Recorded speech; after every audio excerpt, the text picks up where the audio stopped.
വിപ്രേലിന്റെ ചാനലിലേക്ക് സ്വാഗതം. ഇന്ന് നമ്മൾ പറയാൻ പോകുന്നത് ചത്തപ്പച്ചയെ പറ്റിയിട്ടാണ്. അദ്വൈത് നായർ ഡയറക്ട് ചെയ്ത Chathapacha the ring of rowdies ഒരു നല്ല പോപ്കോൺ എന്റർടൈനർ ആണ്. റിയൽ വേൾഡ് എന്റർടൈൻമെന്റിന്റെ ബാനറിൽ റിതേഷ് എസ് രാമകൃഷ്ണനും ഷിഹാൻ ഷൗക്കത്തും ചേർന്നാണ് ഈ ഫിലിം പ്രൊഡ്യൂസ് ചെയ്തിട്ടുള്ളത്. കുറെ ഫ്രണ്ട്സ് ഫോർട്ട് കൊച്ചിയിൽ ഒരു WWE സ്റ്റൈൽ റെസ്ലിംഗ് ടീം തുടങ്ങുന്നതും അതിന്റെ പിറകിലുള്ള പ്രശ്നങ്ങളും ആണ് മെയിൻ സ്റ്റോറി. ആദ്യം കുറച്ച് ലാഗ് ഉണ്ടെങ്കിലും സെക്കൻഡ് ഹാഫിൽ പടം നല്ല ബാങ്ങറായി മാറുന്നുണ്ട്.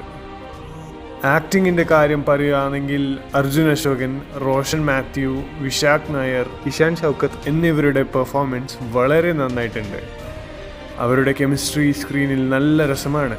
സിദ്ദിഖ്, ലക്ഷ്മി മേനോൻ എന്നിവരും അവരുടെ റോൾസ് നന്നായി ചെയ്തിട്ടുണ്ട്.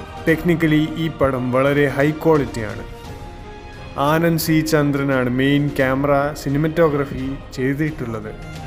അതുപോലെ മുജീബ് മജീദിൻ്റെ BGM പടത്തിൻ്റെ മൂഡ് മെയിൻറ്റെയിൻ ചെയ്യാൻ നന്നായി ഹെൽപ്പ് ചെയ്യുന്നു. മൊത്തത്തിൽ പറയുകയാണെങ്കിൽ ഫ്രണ്ട്സിൻ്റെ കൂടെ തിയേറ്ററിൽ പോയി കണ്ടാൽ നല്ല എൻ്റർടൈൻമെൻറ്റ് കിട്ടുന്ന ഒരു മാസ് പടമാണ് Chathapacha. Well, my rating is 8 out of 10. That's all for today. I will see you in another video. This is your Vipralian signing off.